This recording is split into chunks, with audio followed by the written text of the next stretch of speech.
PM Kisan Samman Nidhi പദ്ധതി രാജ്യത്തുള്ള കർഷകർക്ക് സാമ്പത്തിക സഹായം വാഗ്ദാനം ചെയ്യുന്ന പദ്ധതിയാണ്. അർഹരായ കർഷകർക്ക് പ്രതിവർഷം 6000 രൂപയാണ് ഈ പദ്ധതി പ്രകാരം ലഭിക്കുന്നത്. 2000 രൂപയുടെ 3 തുല്യ ഗഡുക്കളായാണ് ഇതിന്റെ വിതരണം നടക്കുന്നത്. കർഷകരുടെ ബാങ്ക് അക്കൗണ്ടുകളിലേക്ക് നേരിട്ട് തന്നെയാണ് ഈ തുക എത്തുന്നത്. ഈ പദ്ധതിയുടെ 19 ഗഡുക്കളാണ് ഇതുവരെ വിതരണം ചെയ്തിട്ടുള്ളത്.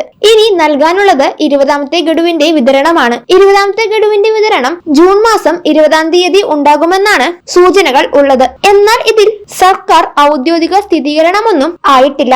എന്നാൽ ജൂൺ മാസത്തിൽ തന്നെ ഇതിന്റെ വിതരണം ഉണ്ടാകുമെന്നാണ് അറിയിപ്പുകൾ. കേന്ദ്ര സർക്കാർ കർഷകരുടെ ഉന്നമനത്തിനു വേണ്ടി നടപ്പിലാക്കിയ പദ്ധതിയാണിത്. കൃഷിഭൂമിയുള്ള അർഹരായ എല്ലാ കർഷകർക്കും ഇതിന്റെ ആനുകൂല്യങ്ങൾ ലഭിക്കുന്നതുമായിരിക്കും.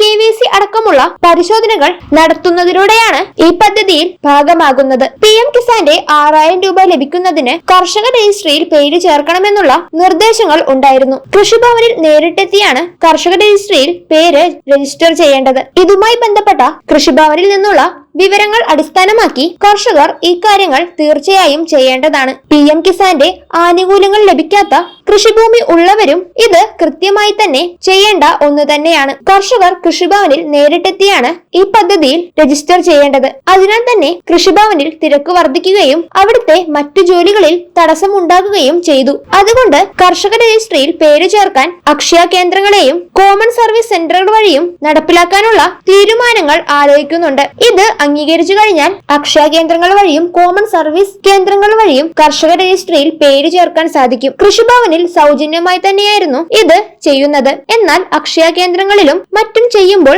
ചെറിയ ഫീസ് ഈടാക്കുന്നതുമായിരിക്കും. ജൂലൈ 31 വരെയാണ് കർഷക രജിസ്ട്രിയിൽ കർഷകർക്ക് പേര് ചേർക്കാനുള്ള അവസരം. കർഷക ആനുകൂല്യങ്ങൾ ലഭിക്കുന്നതിനും ഇത് അത്യാവശ്യമായിട്ടുള്ള ഒന്ന് തന്നെയായിരിക്കും. കർഷക വായ്പ അടക്കമുള്ള കാര്യങ്ങൾ എടുക്കുന്നതിന് കർഷക രജിസ്ട്രിയിൽ പേര് ചേർക്കേണ്ടത് അത്യാവശ്യമുള്ളത് തന്നെയായിരിക്കും. ഇതിൽ പേര് ചേർക്കുമ്പോൾ ഒരു ഏകീകൃത നമ്പർ ലഭിക്കുന്നതായിരിക്കും. ഇതിലൂടെയാണ് ഇനി കർഷക ആനുകൂല്യങ്ങൾ ലഭിക്കുകയുള്ളൂ.